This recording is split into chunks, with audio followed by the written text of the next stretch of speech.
राम राम साहब, आप भी ये सोच रहे होंगे कि आज जो है शुरुआत राम राम से कैसे हुई है, क्योंकि आज ऐसे ही एक विषय पर हम बातचीत करने वाले हैं जिनकी सुबह भी राम से होती है और शाम भी राम से होती है। जी हाँ, उनकी वाणी में भी राम है, उनके कण कण में राम है। वो राम में बसे हैं और राम उनमें बसे हैं। उनके जिस्म पर ऐसी कोई जगह नहीं जहाँ पर राम नाम नहीं। ये भगवान राम को लेकर उनकी दीवानगी है या फिर उनका पागलपन। अगर उनका बस चलता तो आंखों में भी राम लिख लेते, लेकिन ये तो सच है कि उनके दिल दिमाग और हर जगह पर राम बसते हैं। जब लोगों ने नकार दिया तो भगवान राम को अपने आप में बसा लिया। कहानी 1890 में शुरू होती है, जब एक दलित युवक परशुराम हिंदू परंपरा से खुद के समाज को कटते देखते हैं और तभी से ये रीत शुरू हो गई है। भारत में जाति प्रथा, ऊंच नीच और छूत और अछूत का बहुत पुराना इतिहास रहा है। हमारे देश के लोगों की मान्यता है कि यहाँ ईश्वर हर जगह सबके लिए है, लेकिन सवाल ये है, क्या ईश्वर सबके लिए है? हमारे देश की एक महानता ये है कि हमारे रोम रोम में राम है। सुबह उठते ही राम है और मरने पर भी राम नाम सत्य बोला जाता है। आज भले ही राम नाम राजनीति करने वालों के लिए एक एजेंडा या फिर नारा हो सकता है, लेकिन हमारे देश में एक ऐसा राज्य है जहां एक समुदाय ने अपने शरीर के हर हिस्से में राम को गले लगा लिया है। जी, हम बात कर रहे हैं छत्तीसगढ़ के राम नामी समाज की। यहाँ 100 से अधिक वर्षों से एक अनोखी परंपरा चल रही है। इस समाज के लोग पूरे शरीर पर राम नाम का टैटू बनवाते हैं, लेकिन न तो मंदिर जाते हैं और न ही मूर्ति पूजा करते हैं। इस प्रकार के टैटू को स्थानीय भाषा में गोदना कहते हैं। दरअसल इसे ईश्वर भक्ति के साथ साथ एक सामाजिक विद्रोह के रूप में भी देखा जाता है। टैटू बनवाने के पीछे भी बगावत की एक कहानी है, जिसके बारे में भी हम आपको बताएंगे, लेकिन जिसके लिए राम राम और राम का नाम उनकी संस्कृति है, उनकी परंपरा और आदत का हिस्सा है। इस समुदाय के कण कण में राम बसे हैं। राम का नाम उनके जीवन में हर समय गूंजता रहता है। राम नामी समुदाय अपने शरीर के बालों तक में भी राम का नाम लिखवा कर रखते हैं, यानी कि पूरे शरीर पर राम नाम का टैटू है।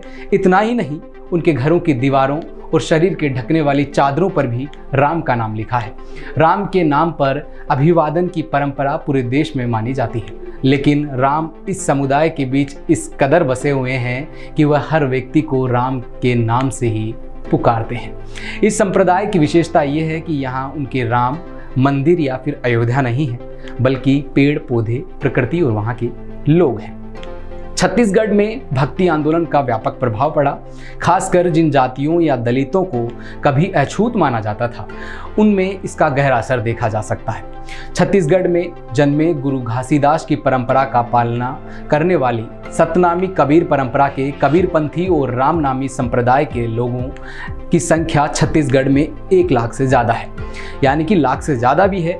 और फिलहाल की स्थिति में इनमें राम नामी संप्रदाय को मानने वाले आज भी लोगों के लिए चर्चाओं का विषय बना हुआ है। राज्य के जांजगीर चांपा के एक छोटे से गांव चरपारा में दलित युवक परशुराम द्वारा 1890 के आसपास स्थापित रामनामी संप्रदाय की स्थापना भक्ति आंदोलन से जुड़ी है। वैसे इसे सामाजिक और दलित आंदोलन के तौर पर देखने वालों की संख्या में भी कमी नहीं है। रामनामी समाज के राष्ट्रीय अध्यक्ष महतर लाल टंडन कहते हैं कि मंदिरों पर ऊंची जातियों ने छल से कब्जा कर लिया था और हमें राम से अलग करने का प्रयास किया गया था। हमने मंदिरों में जाना बंद कर दिया, मूर्तियों को छोड़ दिया। ये मंदिर और ये मूर्तियाँ इन्हीं पंडितों को मुबारक। अपने पूरे शरीर में गधे हुए राम का नाम दिखाते हैं और महतर लाल कहते हैं, अब हमारे पास शरीर के कण कण में विराजमान राम है। यह मेरे राम हैं, मेरे दोस्त हैं, मेरे रिश्तेदार हैं। शरीर के अलग अलग हिस्सों में राम का नाम लिखे जाने से इस संप्रदाय के लोग अलग अलग पहचाने जाने लगते हैं, लेकिन सिर से पांव तक, यहाँ तक कि जीभ और तलवे में भी राम का नाम टैटू गुदवाने वाले रामनामियों के सामने पहचान की समस्या खड़ी हो गई है।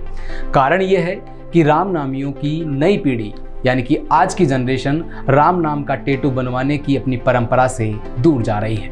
रामनामी संप्रदाय की नई पीढ़ी माथे या हाथ पर 1-2 बार राम राम का टैटू बनवाकर किसी न किसी तरह से अपनी परंपरा को कायम रखने की कोशिश कर रही है।